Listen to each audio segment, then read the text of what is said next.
should be our attitude. To strive for the bond of shalom that has come into this congregation. And how many years did it take to bring unity and to bring a spirit of being echad? Years. And how many people has Yahweh had to go through to bring that spirit and that unity that we enjoy? So why let somebody take it from you? Why let anybody take it from you? We have worked so hard to achieve that perfect bond of unity. So those who oppose views of the main views of the congregation or views of the congregation cannot remain in the congregation without Yahweh's judgment falling. One may be correct in their view or their doctrine, yet still be under a corrective judgment, listen, for flaunting or holding to a dissenting opinion. I mean, that sounds tough, but it's true. I'll read that again. One may be correct in what they're saying, but under Yahweh's corrective judgment for what they're doing, flaunting and promoting a dissenting opinion. Does that make any sense? Makes perfect sense. In other words, you could be right in what you believe, but you haven't been given the freedom and the Ruach HaKodesh to dispense it in this congregation. Because you know why? Ultimately, Yahweh is more interested in love and ahavah and unity than he is in everybody 100% agreeing in everything. That's not important. Yeshua chose 12 Talmidim, and most of them didn't agree with each other most of the time. And yet Yeshua held them in the bond of ahavah. Right? Yeshua held them in the bond of love and ahavah. Baruch Hashem Yahweh. If you have all your eschatology correct, then men will know that you are my disciple. When you have all your soteriology correct. Is that what Yeshua said? Is that what Yeshua said? When you all agree on it, when you all have the same taste in food, when you all use the same translation. No. If, big if you love one another, big if, very hard to achieve. We have to go through 400 or 500 people to find 70 that like each other, let alone love each other. Then all men will know that you're my disciple. See, we need being a Kehillah more for our personality deficiencies than for doctrine. Because being part of Kehillah, you learn that though you're offended and very sensitive, you don't get offended easily anymore. You used to have a bad temper and you really want to tell Raul what you think, especially with that hat. But you learn to keep your mouth shut because, you know, Raul does a lot of work for the rabbi and he's a very important part of this ministry. And you're not going to say what you want to say. It's a discipline, it's growth, it's character. The whole thing of being a Kehillah is character building. Yeah, you can do the Shabbat at home. Of course you can. Of course you can.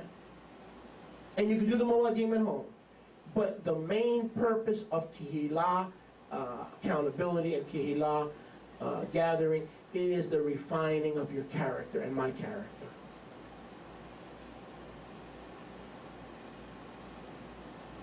Your personality may be you only like people that are conversational and people that are kind of laid back or they're quiet. You're not very, you're not comfortable with people that are more reserved or laid back, and you like boisterous, vociferous people like yourself. But in a Kehillah, you can't pick and choose. In a Kehillah, you have the introverts and you have the extroverts. You have the introverts like Daryl, who don't say much. And you've got to be as loving toward the introverts like Daryl as you do to the extroverts like moi. Oh, yeah. And you got to love both, establish unity through love. And then guard that unity. Every time you let somebody speak something into your ears that is not being shared and taught and proclaimed in the synagogue, brother, you are not eagerly guarding the established bond of shalom. And we have worked, Yahweh has worked, let me rephrase that. Yahweh has worked so hard to establish what we got. It took the first 2-3 years of this ministry to get all the Sunday worshiping out. Which is why most Messianic congregations, the people go on Shabbat, and then on Sunday they go to church. Well, how come we don't have that problem here? How come everybody in this room doesn't run to church on Sunday? Because we made a decision about 9 years ago that we won't tolerate it. Now, somebody asked me for special permission the other day to attend church services, and I gave them permission. I said, that's fine, because you're going for healing and you're going for certain things that you need, but there has to be a strong commitment to this place. I made an exception. That's okay. Hopefully being led by the Ruach. We don't have that problem. We don't have a problem with paying the rent. Why? Because I determined, praise Yahweh, about 6 years ago, that we are going to shove a basket under your nose and hold you to accountability. And that's why people don't like congregations that hold you accountable. We're small. Everybody knows what you're wearing. Everybody knows when you're smirking. Everybody knows when you're in a bad mood and you've got that stuff on your face. Everybody knows that. You can't hide here.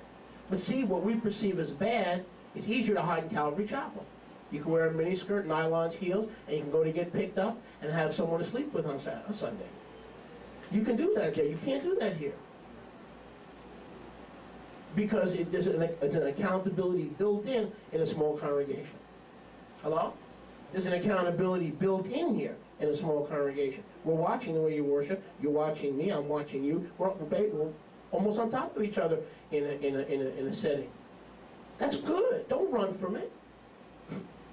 That's good.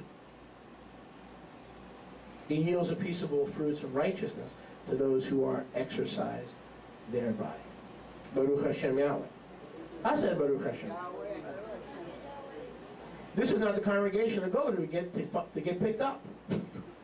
I mean, let's be honest, right? You're probably not going to find your spouse here. I mean, it could happen. This is not the place to go. Praise Yahweh. I don't.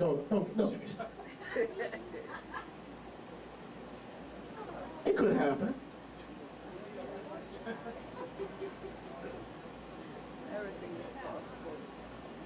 Yahweh has issued a call for us. Listen, Yahweh has issued a call for us to come together around Yeshua, and not only Yeshua, but Yeshua's proven and tested leaders. Listen, in a local Nazarene assembly. Disunity and doctrinal differences is only allowed when leadership has entered into clear heresy.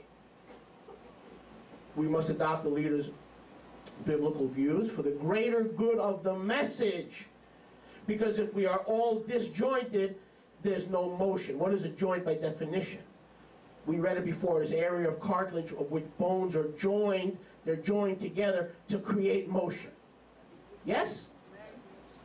Yes? Joints allow motion, freedom. If we are not in unity, there is no movement, there is stagnation. And the kingdom cannot be advanced.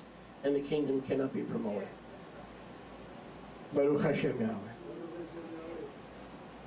So what I'm saying to you is, you and I must learn not to listen to people, or better yet, to report people who are opinionating. They may be right. That's the shocking thing. But they're opinionating all over you. Ew, ew, ew, you know, that should be your attitude. Ew, get away from me, you're opinionating all over me. Go opinionate somewhere else, like, you know, find a flagpole. Yeah, That's the way, trust me, when you tell an opinionated person who wants to be highlighted, they don't want to highlight 99% of all the things they have in common with the other brothers and sisters and with the rabbi. They want to highlight that 3.14 pi difference. They want to put their finger in the pie, and they want to show you the 3.14 areas that they see things differently. You know how many backgrounds we come from? You know how many different tracks of thought we come from? Of course we're going to see things differently. But if you stay here for 2-3 years, I guarantee you, Yahweh will take my heart, Yahweh will take your heart, and we will beat and think as one. And if the day comes when I'm called to